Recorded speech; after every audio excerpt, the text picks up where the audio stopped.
So hello and welcome to this week's video on the Classic Car Restoration YouTube channel. This week we're looking at the 1976 Land Rover Series 3 88-inch diesel, and this is a 2.25 diesel. I'm sure my regular viewers will be quite familiar with this vehicle. This has been in the family from new, and as you can see from the title of the video, this is about a restoration. So I restored this Land Rover fully about 10 years ago from the ground up. The chassis did not need done as it had been done by my grandfather, but everything else was gone through except for the engine, which was fine, and the gearbox, which is also fine. So why am I calling this video a restoration? Well, I think it's time to go over it again. I've been alluding to this in recent videos, so I'm going to have a quick run through of what I've done recently to it and what my plans are for the future. So the biggest change recently has been the wheels and tyres. When I did this up 10 years ago, I put on silver 8-spoke steel wheels and with big chunky 265 section tyres, which did look cool, but having driven it, I did start to think it was putting a bit too much strain on the drivetrain.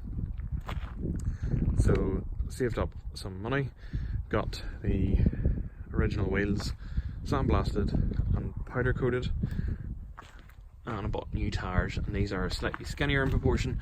These are the metric version of what would have been on it recently, or metric version of what would have been on it originally. And these are 235/85 R16 section tyres, and I got those locally, and I really think it does improve the look of the vehicle. As you can also see, pretty obvious, the Land Rover is black. Now this is painted by myself at the time, and I actually did this with spray cans because I couldn't afford to get a professional respray, and I didn't have a compressor in which to spray it myself. So I bought them out of local motor factories here in the UK called Halfords. This is BMW Sapphire Black Metallic, believe it or not. The best bit, I think, of the paint is actually here on the apron, and even that's not that wonderful. Again, the black went well with the silver, and actually at the time I restored this, it was meant to look like the Land Rover SVX that was out at the time, and this was based on it. That's why it was black and silver, just like that SVX model. Excuse the letter underneath, that is not mine. As you can see, we're shooting out on location, as it were, this week.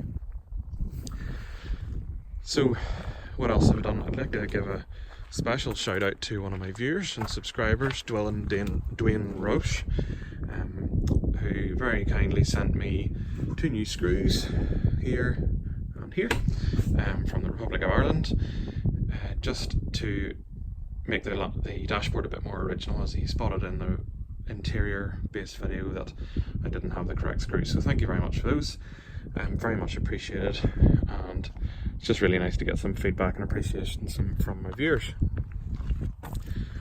What else has been done recently? I have been servicing, maybe you can't see, the Land Rover, working my way around the fluids. So we've done the rear and front diff oils, and I've also done the engine oil and filter. Next up is the overdrive and gearbox and swivels. Just bringing you around the engine bay then. The injectors are a bit rusty looking. We could all do with a bit of a clean up, a bit of an oil leak there at the top, and really I'd like the engine to go back to a duck egg type colour that should be appropriate, so that all needs sorted. And there's a fairly significant leak from the rear main seal, so that's going to need looked at as well. So plenty to be done under there. Coming around this side, I'll give you a quick look into the interior. Not a huge amount needs done in here, to be honest. Quite happy with this. I wouldn't mind trying to create some sort of headlining for the inside, and that's something, if I can figure it out, I'll certainly let you know what I've done. I'm also going to put some sound deadening here and here along the back. Also, I need a new back door. I'll take you around and show you that's pretty rotten, and if I could get door cards made, I have a plan for those actually. The door cards I would make out of 4mm marine ply, which is actually what the rear tailgate on my Toylander that I'm building for my wee son is made out of. So if I can get some of that, I'll make a door card certainly for the bottom section with a bit of sound deadening in there as well, just to make it a bit more comfortable. But certainly this is the right off-road mat.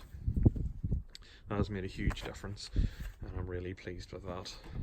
Coming round the back again, not sure if you can just see there, looking through my stainless steel exhaust. As you know, if you've been following, that was quite a drama. Originally the rear box for this the mid pipe was incorrect, so Bearmac very kindly sorted me out with the correct one, and this is the double S stainless steel exhaust and supplied by Bearmac, and it's a great job. No more leaks. So it's somewhat quieter. Round here, back door. As you can see, not the straightest panel in the world. Now I can cope with that, it is a Land Rover, but that is pretty nasty along there. It is repairable, but quite fancy a galvanised rear door. Yes, they're pricey, but it would certainly last longer, and I've found some suppliers who seem to have really thought out the bimetallic corrosion side of things. In the back is really where I have some pretty big plans. I had a bit of a wobble moment where I did consider selling my MG and changing it for a VW camper. Now that moment has passed and the MG is staying, but the camper idea has remained. Sorry about the timber at the back, I'm doing a bit of clearing out at home because this does get used. What I fancy doing is putting a table in the middle like that, putting some seats in the back, and that plus my sound deadening should just make it a bit more comfortable and a bit more usable, so that say if we went out for the day, you could sit at the table and maybe eat a bit of lunch. On the back door then, if I can get a door card on, I have to think of my options, but I've seen some clever sort of fold down shelves that I would put maybe a gas stove on. And then really thinking long term, I'm not sure how many of you are familiar, but they're back in the 60s in the western states of America there was available something called an Expandicab. Now that's long since not been available to buy, but I've been looking into it recently and it seems that it was very simple, and it was just this whole roof panel was detached along here, and there's a rail went on to stabilise the panels in the windscreen, and then the whole roof panel hinged up like that at the front. So that is pretty ingenious, and then there were beds in there. Now this is very much in the long term, but I'd like to look into it and think about that. I don't know if I would hinge it at the back, I'd maybe hinge it at the front to give me more standing space at the back, maybe just to make this into a real usable camper. Mechanically I think it's capable of it. It needs a new rear spring, as I'm sure you're all sick of me telling you. I have overdrive in. Gearbox probably needs looked at because second gear, it hops out, but it's perfectly usable, doesn't make any nasty noises. The biggest change and the most expensive change is going to be the colour, and that's going to involve getting these panels, take them off the body, stripping the old paint off, maybe tidying up a few of the dents. I don't need it to be a concourse perfect vehicle, because then I'll be always a bit more cautious about using it. But I certainly would like to smarten it up a bit. And of course the spare wheel, I made a video not so long ago about repairing the spare wheel that had a ding in it. It needs to go off and get sandblasted and powder coated to match the other ones, and a new tire as well, just to make that bonnet a wee bit heavier. So there you are, that is a walk around of the 1976 Land Rover. I have entitled this Restoration Part 1, so what I've done and what I'm going to do. This is definitely going to be a long-term project, so hit the subscribe button and keep up to date with what we're doing. I'll definitely be making plenty of videos on this, as it makes its slow change back to its original state, plus a wee bit extra of maybe a bit of a day van camping type plan. So plenty to whet your appetite there. Hit the subscribe button. I'm just going to close the bonnet down. Hit the subscribe button. Put your any comments or suggestions down below. 2 hints I need from you. Number 1 is how to change the pinion oil seal in a Series 2 type rear differential, one of the 6 bolts. Anyone who knows that, please leave a comment. And the other one is I need some really good suggestions as to why second gear is hopping out on overrun. I think it's a worn synchro mesh, but if anyone wants to correct me on that, please do. So there you go. Look at the Land Rover 1976 Series 3 88-inch diesel. What's been done, what's going to happen.